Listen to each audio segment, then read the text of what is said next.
He called it a trend. She called it disrespect. If your punchline humiliates her, you're not being funny, you are dangerous. That's this week in Men in the Wild, where we find real examples of men's relationship problems on the internet, and we break down what's going on beneath the surface and what he needs to change to live a life with greater connection, authenticity, and power. In this week's episode, you are never gonna believe this, but there's a woman on Reddit who wants to know if she's the for setting a boundary with her boyfriend. Can you believe it? It's the first time that this has ever happened before. Here she is out of the kindness of her heart, cooking this nice, warm, home-cooked meal for her boyfriend who's studying. When, right as she's walking out and carrying the dinner, he stands up and announces in a loud voice, "What's for dinner? B-word." She's immediately hurt, shocked, disturbed, and is not having it. She drops the entire dinner right there on the floor and says, "I'm not dealing with this," and leaves his apartment. Now he is irate. He says, "You have to come back here, clean up this food that's on the floor." He actually ends up leaving it and it soaks into the carpet all night long. He doesn't touch it, continues to blow up her phone.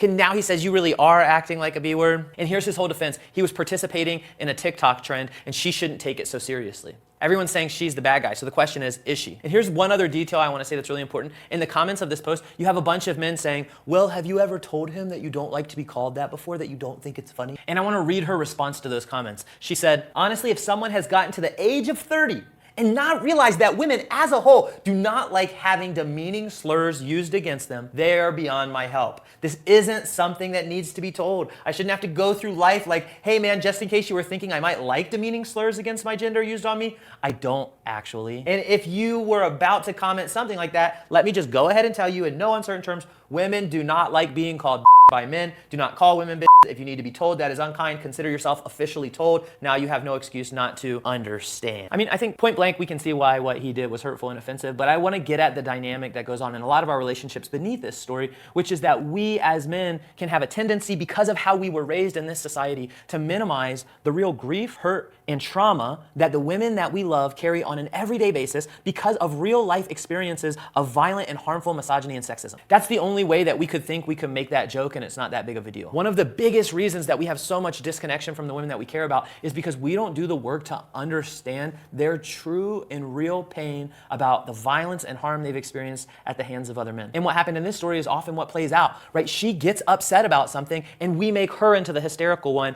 "Oh, you need to relax, you need to chill out. Why can't you take a joke?" Delete those words from the vocabulary. The bottom line here is that if we want to have real relationships with people, we have to understand their pain, their trauma, their sensitivity. And if we do cross a boundary, be humble about their hurt and hear them out rather than trying to play the victim. What do you think, man? If somebody crosses that line, is it fine to drop the spaghetti sauce on their carpet? Let me know in the comments. And stay tuned because we're going to unpack this in greater depth tomorrow.